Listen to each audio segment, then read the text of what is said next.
Apakah hukum suami cerai yang kedua bila melapaskan talak yang pertama? Suami dah cerai dah tadi pukul 8 pagi. Faham? Pukul 10 cerai sekali lagi. Jadi 2 talak. Faham?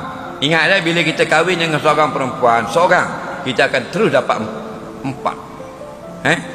Kita kahwin. Aku nikahkan akan nikah wahai biru bin hijau dengan oren binti merah. Mas kahwinnya RM80 tunai.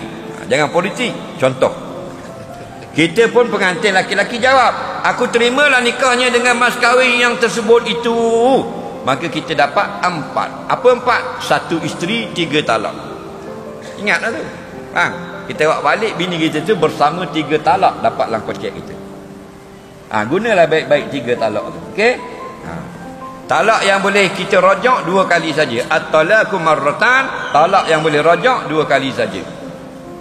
Talak yang 3 tak boleh dah. Jadi tadi pukul 8 sudah cerai.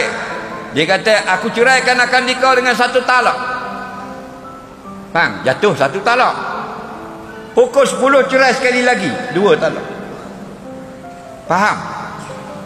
Tetapi jika pukul 10 itu tujuan yang bukan cerai yang baru, dia nak ulang yang tadi saja, hukumnya 1. Faham lagi? Tak jelas mahkamah syariah. Okey? Sebab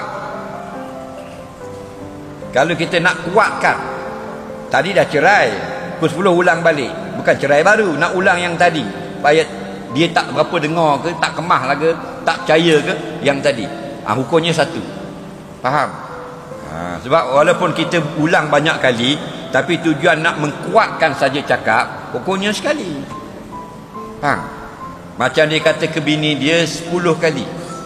Dia nak marah sangat, aku ceraimu, aku ceraimu, wahai perempuan yang derhaka, aku ceraimu, aku ceraimu, aku ceraimu, aku ceraimu, aku ceraimu. Bilang-bilang 10 kali. Jatuh 10 ke tak? Tak, 1 saja. Dah yang banyak tu taukid lafzi. Faham? Taukid lafzi, mengkuatkan lafaz. Faham? Macam kita tunggu bah, duk kereta tak ada orang miskin, tunggu bah nak pergi mana-mana. Faham? Anak-anak ada 5-6 orang. Tak, sejam baru sampai bah. Nunggu. Anak-anak dah letih main.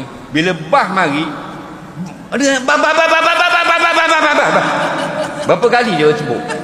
10 kali. Padahal bah 1 ke? Bukan 10.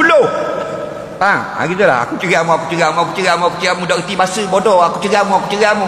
1 saja. Faham? Okey.